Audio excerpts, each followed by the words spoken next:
Justin's story to tell and not ours. And so that's why we really shy away from anything that could even remotely look like we're trying to exploit that, because we're not.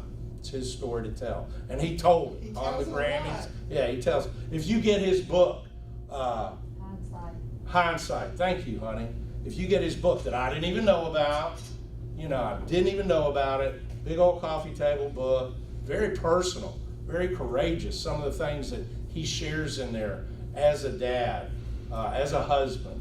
It's very, very touching and very personal. But when you open it up and flip it open, the first big picture is his house, and the second big picture is the Shelby Forest General Store. Yes, sir. Forgive me, Justin who? Just in the nick of time. Timberlake. Yeah, that little knothead. He has told it on stage. Oh, I was gosh. fortunate enough to be invited to PBS Presents Memphis Soul in the White House. I was invited by President Obama to be present as many different musicians came together and celebrated the music of Stax, the music of Royal Studios, High Records, Al Green, Sun, Ardent, and it was an awesome night. And Justin stood on that stage and said, I used to wait at the store looking to meet Al Green, and finally one day I did. So I never heard that story. these stories are told everywhere. That's cool. People know about Memphis, and people know the good things about Memphis. And like Cynthia said, we appreciate all our fine hotels, but it's not to come here and sleep. It is to come here and eat. We've become, of course, all y'all know, a big foodie town. But it's to come here because just like the general store, it's authentic. Those special things that people are inspired by in their life really happen right here. And I get to experience even more things happening right here. I laugh and say, the corner of College and Macklemore, there is something in this holy ground, because I have witnessed someone coming in and asking a question, and as we answer it, the person they're asking about walks in the front door. A studio owner from Long Island is asking me if anybody still records analog in Memphis, and I said, well, yes, Royal Studios is still taking place. Of course, this was before Uptown Funk was recorded. And while I'm talking to him, Boo Mitchell, the owner, walks in the front door. And I'm like, ladies and gentlemen, Boo Mitchell. Well, they meet, and he says, can I go look at your studio? And he says, sure. They go over. A few weeks later, I get a call by this guy, and he says, what are your top 10 favorite Stax songs? So I send him a list. Well, then he writes back, well, what about this and this? I said, wait a minute, you're the one that said I could only tell 10. Well, come to find out, he was doing research for his very good friend, Mr. Paul Rogers. If you go back and look him up, he was the founding member of the band Bad Company, Free before that. He sang with Queen.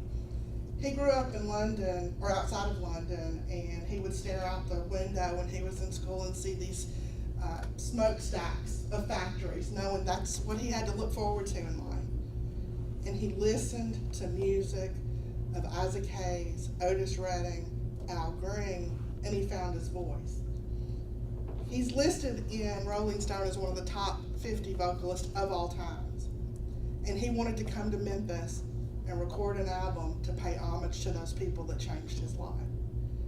He came, he saw Stax Museum, we took him over to Stax Music Academy, he made several trips and played with Royal in the high rhythm section, who was Al Green's band, and has sold many tens of thousands of dollars of CDs and vinyl of this album, and he has sent every dime he made from that to the Stax Music Academy so that other students have the opportunity to get that special music instruction.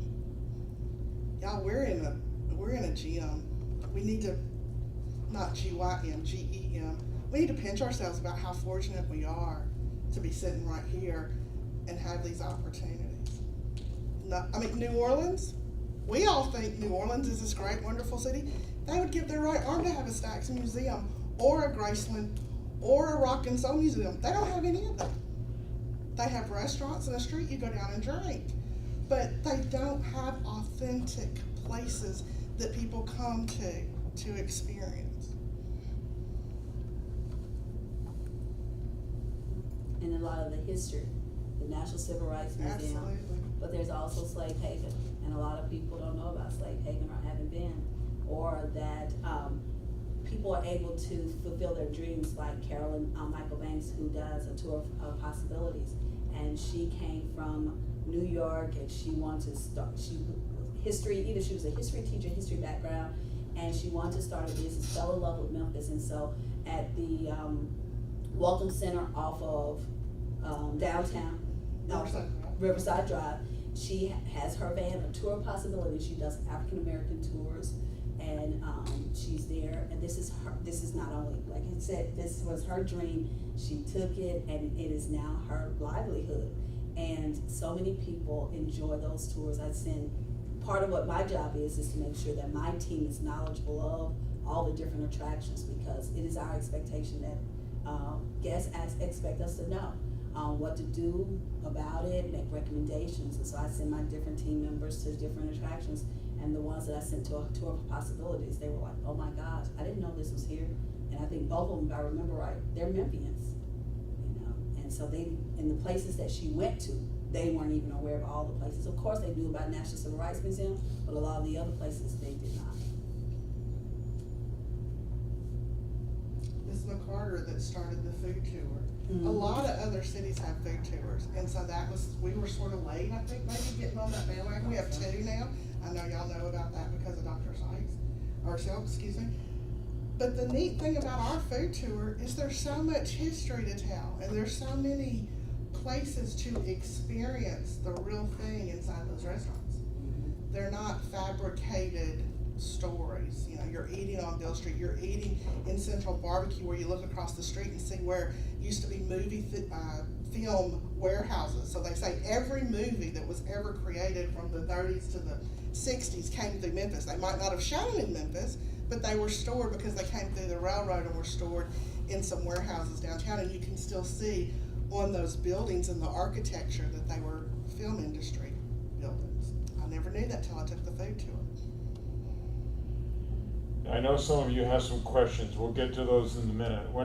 If I can just expand on what Doug brought up earlier about the 11 million visitors, of which about, I think it's somewhere between 11.8 million now, and about 15 to 17% are international. The good thing about international folks is that they stay longer and they spend more money. So we like international Absolutely. people. We're not real international friendly sometimes. If you want to go downtown and change your euros for some dollars, that may be a challenge. Hopefully you brought a couple of good credit cards with you. The idea is that you want to expand the number of nights that our visitors spend in hotels. Last figure I heard was 2.8 nights, and the goal was, of course, 3 and over. So if people are spending 3 nights here, they gotta stay in a hotel, they generate some employment, they generate some hotel tax, they gotta eat, they gotta drink, and they gotta do something during the day. So what do they do during the day? They go visit these folks at their attractions. Maybe they come for a convention, so maybe they come a couple of days early, bring the family, or they stay a couple of days late, and the family joins them. And again, extend the stay over 3 nights, more food, more booze, more attractions, more tax revenue, more employment. It's a big circle, it's a big catch-22. Everybody feeds off of everybody. And we're very fortunate here that it happens to work.